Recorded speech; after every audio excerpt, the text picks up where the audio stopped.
The US Circuit Court of Appeals was considering a case. The details not important in this case, but it involves the need to do a forcible entry into a house. And that's where the judge noticed something very interesting. Listen to this. I found this deeply disturbing. And this goes to the execution of the search warrant at his house. Quote, the decision was made since it was an affluent neighborhood. We knew we had to make a forcible entry at that point. But due to the aesthetics of the neighborhood, we decided to use a rear entrance so as to maintain the integrity of the front of the residence. Ooh, isn't that something? The aesthetics of the neighborhood demand that we not just kick in their front door. And I love that it's a judge that actually had a problem with that. And she expands on it in this. Are you aware that the FBI has a policy of deciding not to break down the front doors in rich neighborhoods? No, Your Honor, I was not aware. Okay. And I apologize. There was not a suppression ruling. No, I set up, that's why I said up front, they haven't raised it. I don't mean to blindside you, but this is such outrageous behavior by the FBI. I mean, if there really is a policy out there that in non-affluent neighborhoods will break down the front door, but for the rich people will go in quietly in the back door, that's deeply troubling.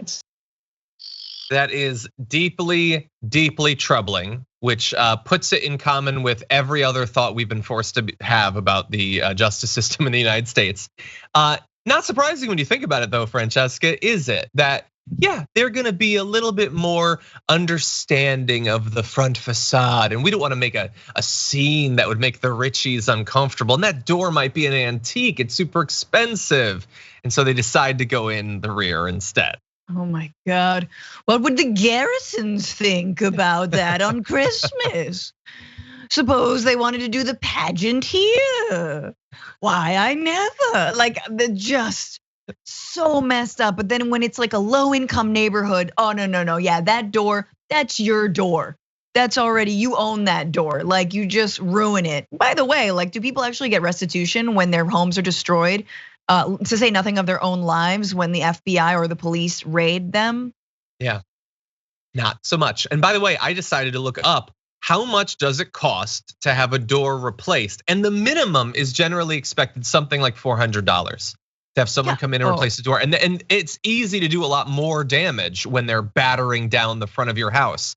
And so isn't it amazing that like they don't even think about the financial damage that could be done? It's the aesthetic, the immaterial. It's really, it's a concept of value. That's when they start to worry about it, when it's rich people. I wanna go to just one more clip because that was Judge Millett. It was a 3-judge panel. Judge Wilkins decided to add this.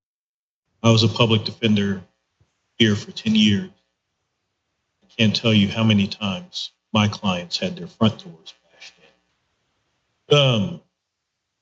I don't remember a single time where any agent or police officer was worried about the aesthetics of what their house would look like after they executed a search or arrest. Yeah, and so look, this might be just an insurance fraud case, but I would love, well, I mean, what if this was picked up? What if this was run with? Just a little bit more understanding, especially considering how many of the people that end up getting like no-knock raids and things like that turn out to be completely innocent. Not even the people the cops were looking for. They're still on the hook for hundreds and hundreds of dollars potentially. I mean, it happens all the time, like I used to live in a neighborhood that had a lot of LAPD helicopters, and they would just circle and circle and circle. And they're not circling rich people's homes. They're circling just a random home. And I was like, is there a fugitive loose? What's gonna happen? Am I gonna get tied up? Is it gonna be cute? No, I'm sorry. But it was just like, it is a way to terrorize communities. It is oftentimes arbitrary, and it absolutely depends on the income level of that community, whether or not they get harassed or policed in the same way by the FBI, by the police, by whomever.